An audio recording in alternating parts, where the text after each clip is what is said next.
everybody. Welcome back to the channel. Metcalf Mama here. Today we are going to make cookies. It's Christmas. We have to get ready for our Christmas season. So I always do batches of cookies, and half we eat now and the other half goes in the freezer for Christmas Eve and Christmas Day. So today we are going to try a brand new recipe. I have never made this before. It was shared on the Appalachia Homestead group on Facebook. Patera, it's Patera's recipe. So we're going to do that today and see how it turns out. They're thumbprint cookies. Okay, so I got my knife because I need to be able to cut this. Now it does need to be softened. So it's been out for a little while, so it should be okay. We'll just see where we go from there. Yeah, it's not too hard. It's actually pretty soft. So we're gonna pop that in there. I am a very messy baker. I do not do well with cookies. They are absolutely not my forte. I've spent years and years and years trying to get them right, and even when it's a tried and true recipe and I think it's perfect, it ends up failing me. So we're just gonna cut these up just so they're smaller, because then they'll be easier to mix with our sugar. And again, all the ratios and everything that I'm doing are going to be referred back to Patera's recipe on Appalachia's Homestead, and I'll put the link in there for that because I want to give her the proper credit where credit is due, because this is not my recipe. I'm just basically trying it out and reviewing it and seeing if it's as tasty as the recipe looks, which I'm sure it will be. So we're gonna, there we go. All right, now we need sugar. Sugar. So we're gonna cream our butter, or in my case, margarine, together with the sugar. We're gonna get that all creamed together first.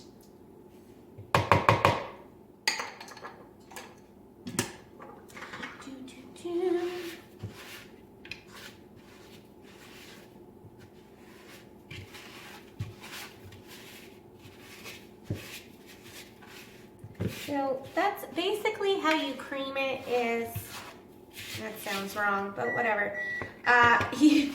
Oh, my oven's preheated to 350, just so you know. You're basically taking the butter or whatever, and you're smushing it like against the side of your bowl with your sugar. That's how you want to cream the sugar and the butter or margarine together. And sometimes it just takes a little more elbow grease, especially when you've got something flimsy. Like this is actually pretty flimsy. He doesn't like to provide a lot of pressure. Butter and sugar is good. Even margarine and sugar is good because, face it, sugar's delicious. I was sugar-free for a really, really long time, and I was also gluten-free for a really, really long time because we wanted to see if that was going to help with migraines and things like that. And you know what? It did for a little while, but then that stopped working. And I have reintroduced butter and sugar into my life. Not butter, but sugar and wheat and things like that back into my life because I want to be happy. And it's delicious. So I'm going to do it. And there's nothing wrong with a little bit of sugar. Our many generations past ate tons and tons and tons of sugar, and they all turned out all right. And even people that ate super healthy still usually end up with some sort of condition or something when they're older. So why not have the sugar and have the flour and enjoy your life and have a cookie every now and again. All right. So, oh, we forgot to add the almond extract. All right. So this is why I think these are going to be like the best thumbprint cookies on the planet, because they call for almond extract, and that is genius. Whoever came up with this recipe, Patera or one of her family members, genius. Anyway, so we are going to put the almond extract in there while we're mixing that up nicely before we put in our flour for the rest of the cookies. Oh, there we go. Oh, that smells so good. Now this recipe also calls, so the thumbprint cookies, they have a little bit of jam put on the top. This one calls for raspberry, and luckily I have some raspberry jam because a friend of ours actually makes her own, and she gifted us some. So I'm going to use that in the thumbprint in a little while. So now we need our flour.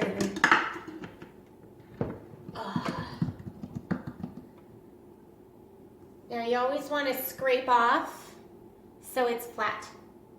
When you're baking, you're cooking, it doesn't quite matter so much, but when you're baking, it does. The ratios matter quite a bit. So you don't want to substitute or to have too much of one thing, because then they might not turn out. Now we're going to try mixing these. I do find with cookies a lot I have to actually mix with my hands because I just can't get the right grip with a spatula or anything like that. So that's probably what I'm going to end up doing right now too. And some people might think that that's weird, and that's totally fine. Itchy nose on the back of my hand. So I did wash my hands before I started, so don't you worry. But it's just for family anyway, and it's being cooked. So cooking kind of gets rid of anything if there is something on there. But you want to you want to wash your hands more for any harmful bacteria than anything else. Not that that's what we want to talk about when we're talking about cookies. So we've got our, you know what, I didn't put in enough butter. I put in the amount of sugar for the butter instead of the right amount of butter. So I'm going to add a little bit more butter. See, this is the thing. When you're cooking, you're going to mess up and you're going to make a whole bunch of mistakes, and that's okay. I am always making mistakes when I'm baking and trying to fix it after on the fly. And we're just going to get this in here and mix it in a little bit better because we did it wrong, and that's okay. So let's get our guy in here and kind of smush these guys down a little bit so they get creamed down like the other ones did, because we want to make sure that part is as mixed as well. But the recipe specifies that this part where you're mixing in your flour and your butter, it specifies not to overmix. But we're probably gonna overmix because, let's face it, I don't make cookies very well. And I'm showing you a video of me making cookies and not doing it well because I want people to realize that they can do stuff even if they don't do it perfect. Because it doesn't have to be perfect to be tasty. You can mess up. You can put ingredients in the wrong order sometimes and still end up having it turn out really, really good. You know? So this is actually turning out half decent. I just want to make sure we got all of our ingredients in here, and it looks like we did.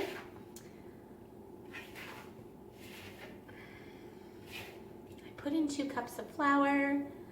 I now have the right amount of butter. It's actually starting to come together.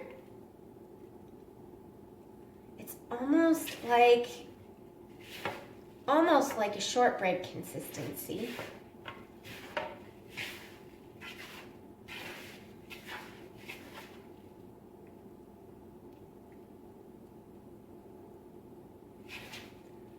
And it looks like we're almost there.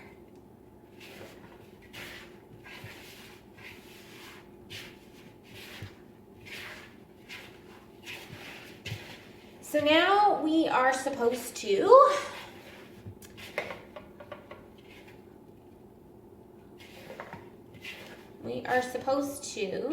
make little balls of dough that are roughly an inch. The balls are roughly an inch. So I'm going to give that a try. I think that's about right. Yeah, about an inch. I don't think they're 2 inches. I think they're about an inch. So we're going to put those on there, and that's going to take a while. So while I am doing that, I will get back to you in a second when that part's all done. Okay, so we've got all of our cookies out on the sheets, and they've already been thumb printed down. That's exactly why they're called thumbprint cookies, because you take your thumb and you squish them after you put them on the pan. So now it is time for our jam. Like I said, a friend of ours, she makes homemade jam, and she reuses her jars from other things. So we're gonna give it a go. If you've got a jar and it won't open easily for you, you can actually, instead of struggling, you can take a spoon and pop it. There. Oh, still won't come. Just a minute. Let's see what we got going on.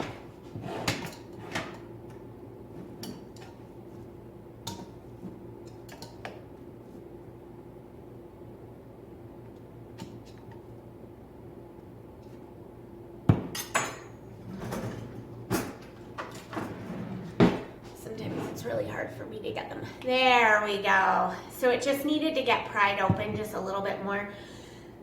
A lot of people bang it. I just stick something right under the rim, and by sticking something that'll fit under the rim, and it'll just go, and it works most of the time. So we're gonna take a teaspoon. You can even use a measuring spoon, teaspoon. You know, whatever. And we are going to put roughly a teaspoon into each little nub of the cookie.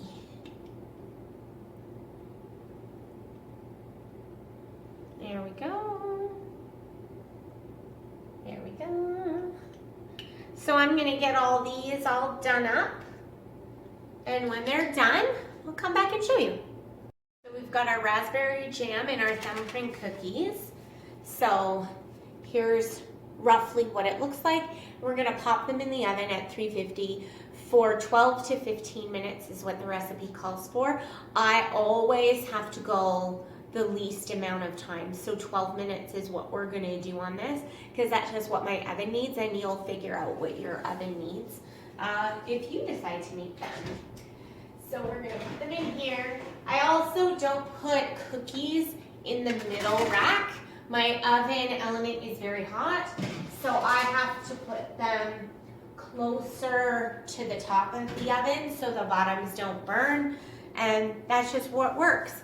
So I'm gonna clean up here. I'm gonna get my, oh, I just got jam on my face.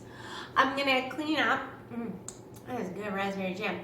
I'm gonna get out my cooling racks so that way when these come out, they are good. Oh, and I should probably set my timer. All right, so we'll see you in a bit. All right, so our cookies are almost ready. They're starting to fill the kitchen with all of the wonderful smells of cookies and Christmas and that almond extract. I pre-made the glaze while I was waiting. That's part of the recipe because this wonderful cookie also gets an icing glaze. So we're gonna let that come on out in just a minute. It's going to be wonderful. I have my cooling racks out. I've got more. They're just off to the side because I need to do it in layers if they don't fit. So those are going to be fantastic. We're going to stop it right about there because we didn't turn anything on right away either. And here they come. Oh my gosh. Oh my gosh. They look good. Now, are they perfect? No. Is that the recipe's fault? No. It's the baker's fault. Because this baker is not a good cookie baker. I make good apple crisp. I make good cakes. But cookies, they always look a little sad. But they taste wonderful. So we're gonna just let those cool on the pan for a minute or so because we don't want them too soft before they come off because they can fall apart. This is something that I have learned that is different from cake. Cake, you don't want your cake to be super soft. You want it to be nice and firm. But cookies, you want them to be soft because if they're too firm when they come out in the oven, then they're gonna be dry and crusty and gross. So we make sure that doesn't happen. Take them out when they're still nice and soft, but they're a little golden around the edges and they're golden on the bottom. You let them sit for roughly a minute or so, and then they should come off just right. So we're gonna take those off. I don't need my oven mitts anymore. We're gonna take these off rather swiftly, but carefully.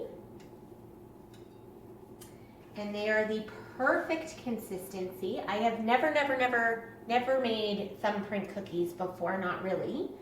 But when I saw this recipe on the Appalachia's Homestead, called it a group earlier. It's not a group. It's the Appalachia's Homestead with Patera Facebook page, so that I follow.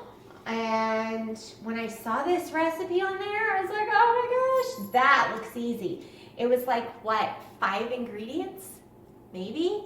It's usually ingredients that most of us have. So it's a really, really easy thing to make. Even if you're running out of things, because most of us have flour and sugar and some sort of butter or margarine laying around the house, and most of us already have jam, and you can use anything in it. So we're getting these puppies off here. We're almost done. I'm trying to go as fast as I can without wrecking any. And then we put on our next layer. If you don't have cooling racks, that's okay. I didn't have cooling racks for years and years. You just want to get the cookies off the pan so they stop baking. Because if they stay on the hot pan, they're going to continue to bake a little bit. And then they won't have the same consistency that you're going for. So if you've got to put them on a clean tea towel on the counter, that's fine. If you want to put them on a plate, that works too. Cooling racks are something that's really nice to ask for Christmas or for a birthday or something, if it's something that you can't really pick up yourself. Because I think that's how I got mine. I got mine as a gift, and they have been wonderful ever since. So, oh no, cookie down. Oh, saved it. Okay, so we're on our last little bits. Now, I'm not going to glaze them all because they have to cool before they get glazed. But I'm not going to be able to wait forever. So I'm going to glaze one and eat it right away. So that's what we're gonna do. We're gonna take just a little bit of glaze and we're gonna put that little bit of glaze just on one cookie. Look at that. Yeah. Mm. Mm. That is a really good cookie recipe. Especially for someone that does not make cookies well.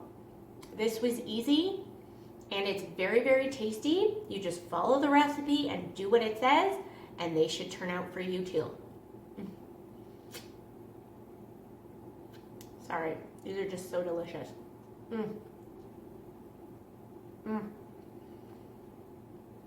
Get your Christmas cookie bake on. Have a wonderful day. Thanks for watching. Please like and subscribe and go check out the recipe on the link below in the description. Have a great day.